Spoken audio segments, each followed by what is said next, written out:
আসসালামু আলাইকুম ওয়া রাহমাতুল্লাহি ওয়া বারাকাতুহু। আমরা সবাই শুরুতেই উচ্চ আওয়াজে তাকবীর পাঠ করি। আল্লাহু আকবার, আল্লাহু আকবার, লা ইলাহা ইল্লাল্লাহু আল্লাহু আকবার, আল্লাহু আকবার ওয়া লিল্লাহিল হামদ।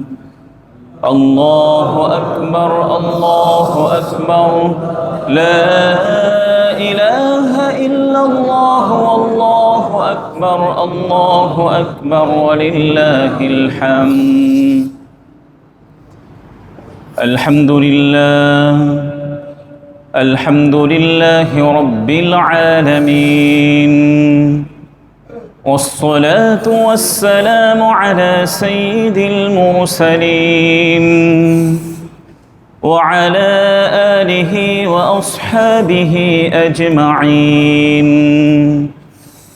أما بعد، فقد قال الله تعالى في القرآن الكريم: أعوذ بالله من الشيطان الرجيم، بسم الله الرحمن الرحيم. لن ينال الله لحومها ولا دماؤها ولكن يناله التقوى منكم. وقال تعالى أيضا: واتل عليهم نبأ ابني آدم بالحق. صدق الله العلي العظيم. পরম শ্রদ্ধাভাজন মুরব্বীবৃন্দ এবং প্রিয় যুবক ভাইয়েরা, এবং আজকে আমাদের বাইতুস সালাম মসজিদে যে সকল শিশু কিশোররা এসেছেন, সকলকে আজকের আলোচনার প্রারম্ভে আমি ঈদ শুভেচ্ছা জ্ঞাপন করছি। ঈদ মোবারক। পরম শ্রদ্ধাভাজন মুরব্বীবৃন্দ এবং প্রিয় যুবক ভাইয়েরা, আজকে আমরা একটি মহান দিনে একত্রিত হয়েছি। সেই মহান দিনটি হচ্ছে ঈদুল আজহার পবিত্র দিনে। এই দিনটি শুধু আনন্দের নয়, বরং এটি ত্যাগ, তাকওয়া এবং আল্লাহ তাআলার নৈকট্য লাভের দিন। আমাদের মধ্য থেকে যারা এখানে উপস্থিত হয়েছেন, অনেকেই হয়তোবা মনে করে আছেন কিংবা মনে করছেন পৃথিবীর ইতিহাসে সর্বপ্রথম কোরবানি হচ্ছে হযরত ইব্রাহিম আলাইহিস সালাতু ওয়াস সালামের কোরবানি। অথচ পৃথিবীর ইতিহাসে সর্বপ্রথম কোরবানি হয়েছিল হযরত আদম আলাইহিস সালাতু ওয়াস সালামের দুই পুত্র হাবিল এবং কাবিলের মাধ্যমে। যে বিষয়টি আল্লাহ রাব্বুল আলামিন সরাসরি কোরআনুল কারীমের আয়াতের মধ্যে উল্লেখ করেছেন, যেটি সূরাতুল মাঈদার ২৭ নম্বর আয়াতের মধ্যে উল্লেখ করা হয়েছে। এই আয়াতের মধ্যে আল্লাহ তাআলা বলেছেন: ওয়াতলু আলাইহিম নাবাআ ইবনাই আদম বিল হক إذ قربا قربانا فتقبل من أحدهما ولم يتقبل من الآخر قال لأقتلنك قال إنما يتقبل الله من المتقين. এই আয়াতের মধ্যে আল্লাহ তাআলা বলেছেন, হে নবী, আপনি আদমের দুই পুত্রের ঘটনা মানুষদের কাছে যথাযথভাবে বর্ণনা করুন। ইয করবা কুরবানান, যখন আদমের দুই পুত্র আল্লাহ তাআলার কাছে কুরবানি করেছিল, ফাতুকুব্বিলা মিন আহাদিহিমা, তাদের মধ্য থেকে একজনের কুরবানি কবুল করা হয়েছিল, ওয়ালাম ইউতাকাব্বাল মিনাল আখর, অপরজনের কুরবানি কবুল করা হয়নি। মূলত এই ঘটনাটি কিংবা এই প্রেক্ষাপটটি বুঝতে হলে আমাদেরকে সামনে আরেকটু অগ্রসর হতে হবে। হযরত আদম আলাইহিস সালাতু ওয়াস সালাম এবং মা হাওয়া যখন পৃথিবীতে আগমন করেন, আল্লাহ তাআলা যখন তাদেরকে পৃথিবীতে পাঠিয়েছিলেন, তখন তাদের ঘরে মূলত একের পর এক সন্তান জন্মগ্রহণ করত। একই গর্ভ থেকে একজন ছেলে এবং একজন মেয়ে সন্তান এই পৃথিবীতে আসতো। আরেকটা গর্ভ থেকেও এভাবে একজন ছেলে এবং একটি মেয়ে সন্তান, এভাবে জোড়ায় জোড়ায় সন্তান এই পৃথিবীতে আসতো, অর্থাৎ একটি ছেলে এবং একটি মেয়ে।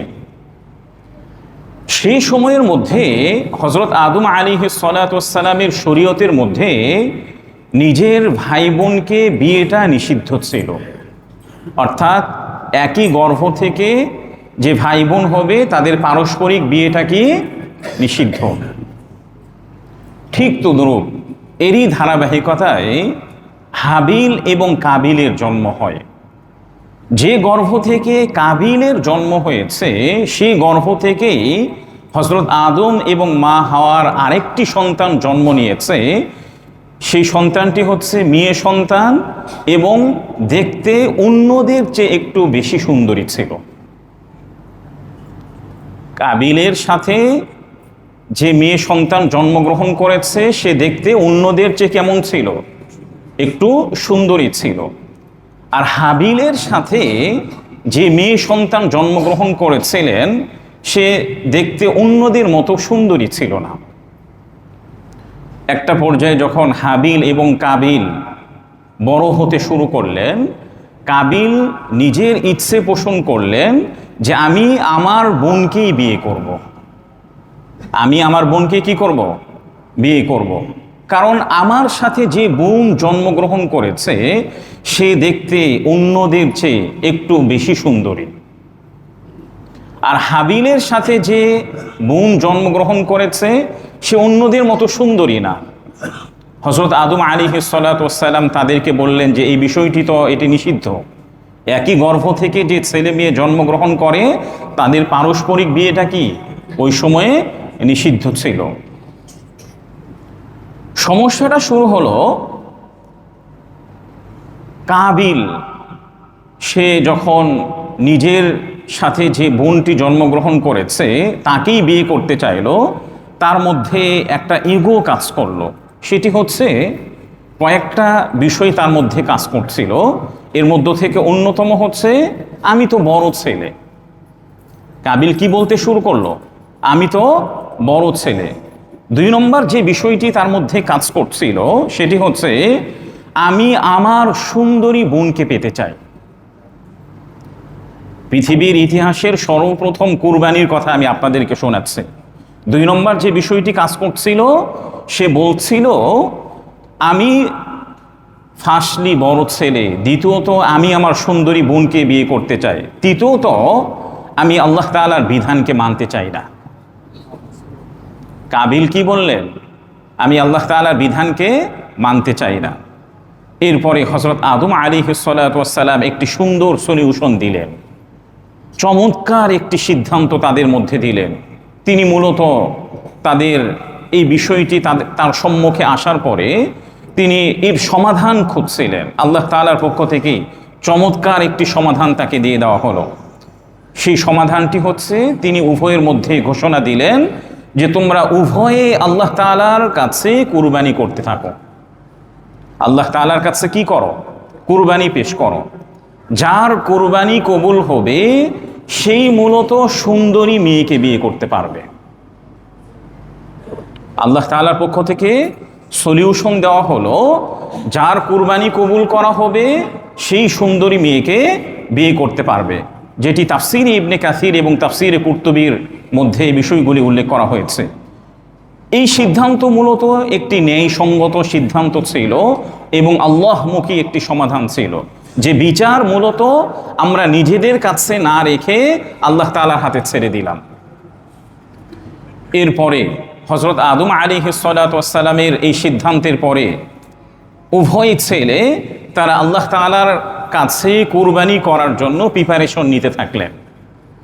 হাবিল ছিল একজন কৃষক, যে তার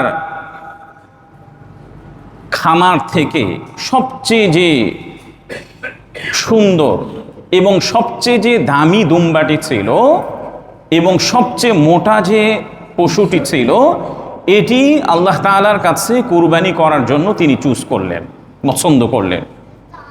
কারণ হাবিল জানতেন আল্লাহ তাআলার কাছে মূলত আমার অ্যাবিলিটি অনুযায়ী সেরাটাই দিতে হয়, আমার অ্যাবিলিটি অনুযায়ী কি দিতে হয়, সেরাটাই দিতে হয়। হাবিলের নিয়ত ছিল একেবারে বিশুদ্ধ এবং আল্লাহ তাআলার প্রতি তার একটা শ্রদ্ধাপূর্ণ ভালোবাসা ছিল। এদিকে কাবিল করলেন, কাবিল মূলত, হাবিল ছিল পশুপালক আর কাবিল ছিল কৃষক। কাবিল যেহেতু কৃষক ছিল, সে তার ফসল থেকে সবচেয়ে পুরনো, সবচেয়ে নিকৃষ্ট এবং যে ফসলের মধ্যে পোকা ধরেছে, এই ফসলটি মূলত কুরবানি করার জন্য তিনি চুজ করলেন। তিনি বললেন, মনে মনে চিন্তা করলেন, আরে আমি তো বড় ছেলে, আমারটা তো আল্লাহ গ্রহণ অবশ্যই করবে। এরপরে দেখেন উভয়ে কুরবানি করার জন্য আল্লাহ তাআলার কাছে উপস্থাপন করলেন। সেই যুগের মধ্যে কুরবানি কবুল হওয়ার একটি রুল ছিল, পদ্ধতি ছিল, সেটি হচ্ছে যার কুরবানি কবুল হবে আকাশ থেকে একটি অগ্নি এসে ওই জিনিসটিকে খেয়ে ফেলবে। সেই সময়ের মধ্যে এভাবেই কুরবানিগুলো মূলত আল্লাহ তাআলার পক্ষ থেকে কবুল করা হয়ে থাকতো। যার কুরবানি কবুল হবে তার কুরবানিটি আকাশ থেকে একটি আগুন এসে সেটিকে খেয়ে ফেলবে, জ্বালিয়ে দিবে। হাবিল এবং কাবিল উভয়ে ওয়েট করছিল, অপেক্ষা করছিল, যে প্রত্যেকেই চিন্তা করছিল যে আমারটি মূলত আগুন এসে জ্বালিয়ে দিবে। এরপরে কিছুক্ষণ পরে একটি আগুন এসে হাবিলের যে দুম্বাটি ছিল এটাকে একেবারে জ্বালিয়ে ফেলল, আর কাবিল যে একেবারে নষ্ট এবং পুরনো যে শস্যটা রেখেছিল সেটা সেভাবেই পড়ে রইল। এরপরে আল্লাহ তাআলা যে বিষয়টি বলেছেন, ফাতাকুব্বিলা মিন আহাদিহিমা ওয়া লাম ইউতাকাব্বাল মিনাল আখার, উভয়ের থেকে একজনের কুরবানি কবুল করা হলো আর আরেকজনের কুরবানি কবুল করা হয় নাই।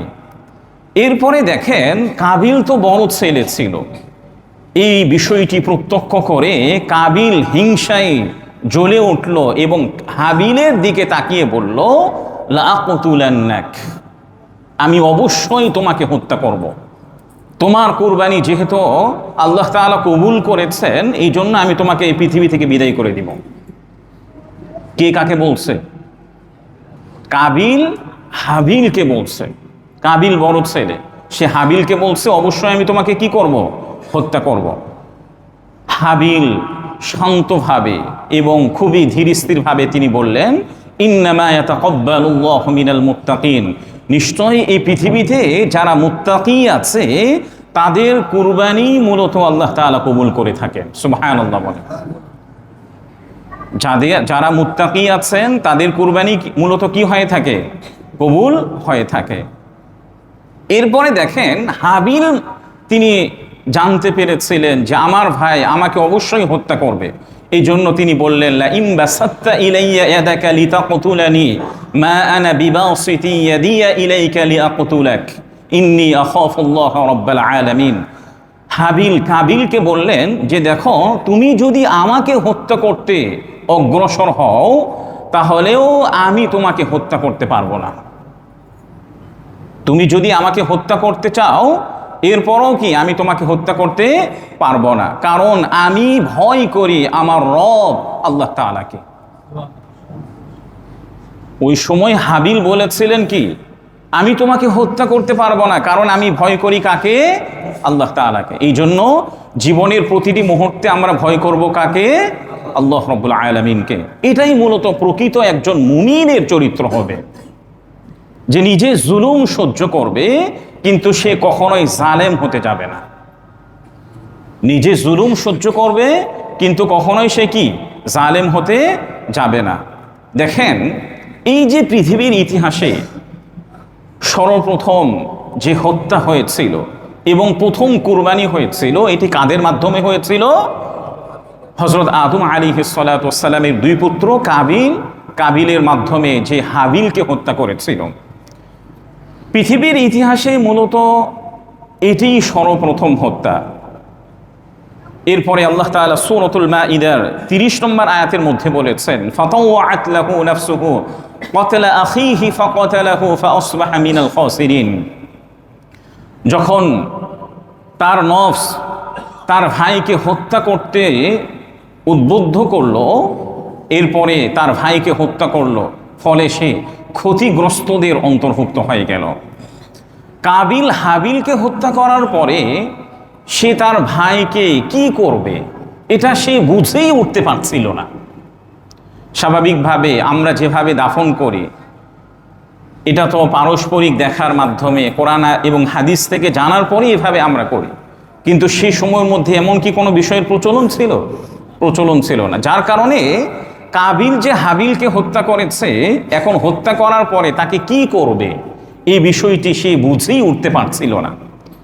কিছুক্ষণ পরে আল্লাহ তাআলার পক্ষ থেকে একটি কাক তিনি পাঠালেন। কাককে পাঠানোর পরে ওই কাক সে মাটি খুঁড়ে আরেকটি মৃত কাককে মাটি চাপা দিলেন।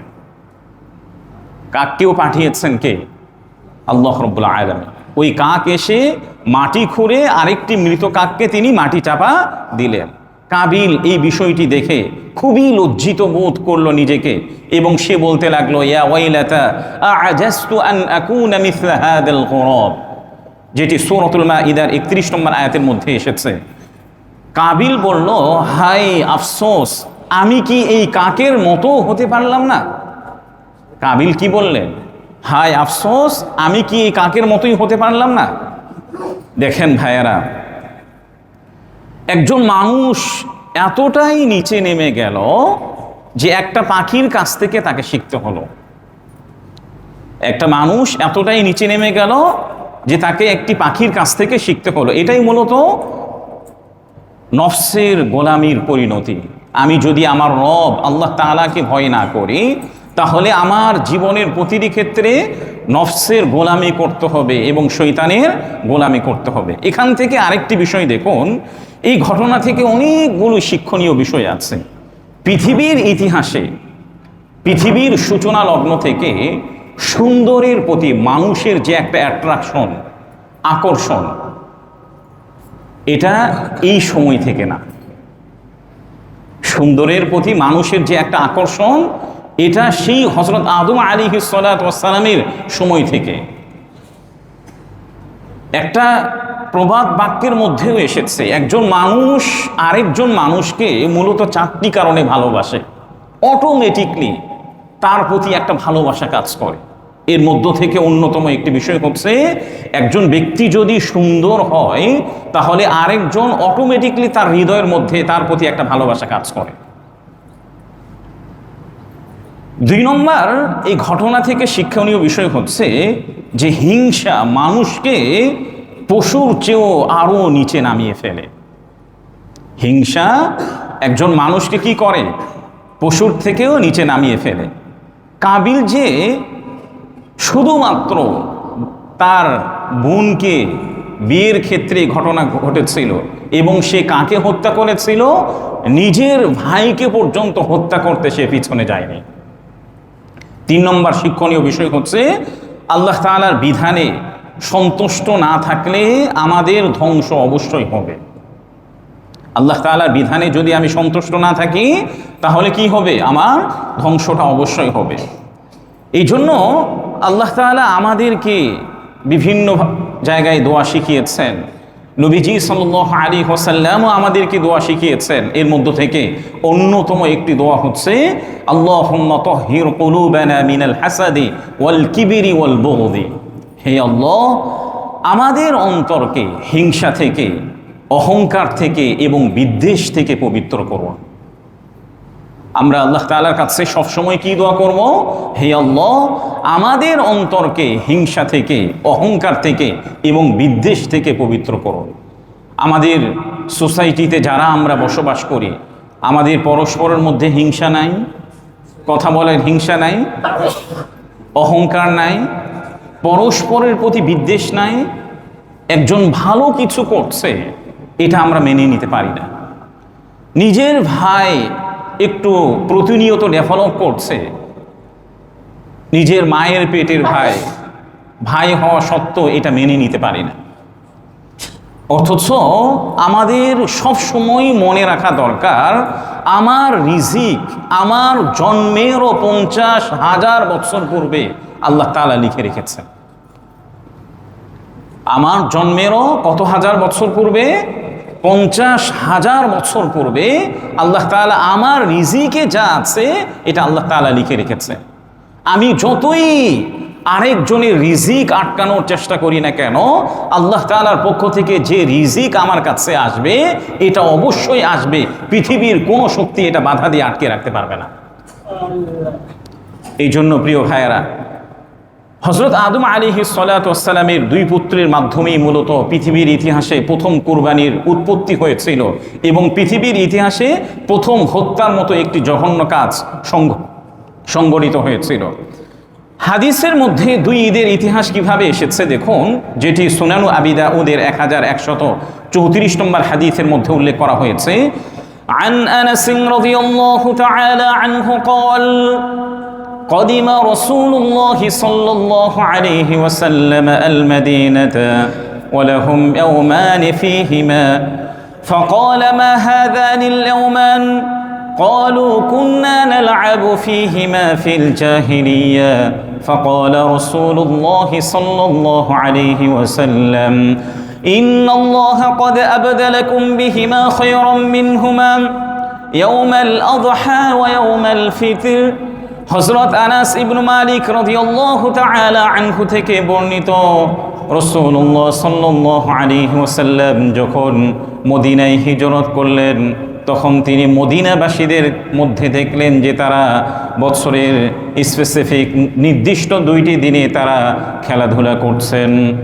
নবীজি সাল্লাল্লাহু আলাইহি ওয়াসাল্লাম তাদেরকে জিজ্ঞাসা করলেন, তোমরা এই 2 দিনে মূলত কি করো?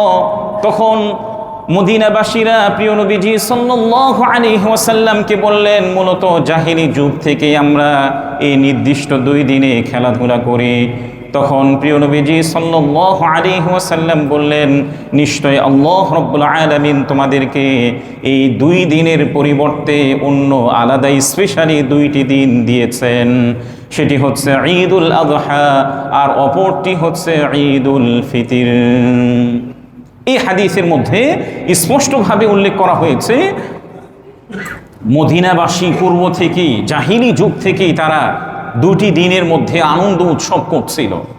রাসূলুল্লাহ সাল্লাল্লাহু আলাইহি ওয়াসাল্লাম মদিনাতে হিজরত করার পরে যখন এই বিষয়টি প্রত্যক্ষ করলেন, তখন তাদেরকে জিজ্ঞাসা করার পরে আল্লাহ তাআলার পক্ষ থেকে পূর্বের 2 দিনের পরিবর্তে মুসলিমদের আনন্দের জন্য, উৎসবের জন্য ঈদুল আযহা এবং ঈদুল ফিতর দিয়েছেন।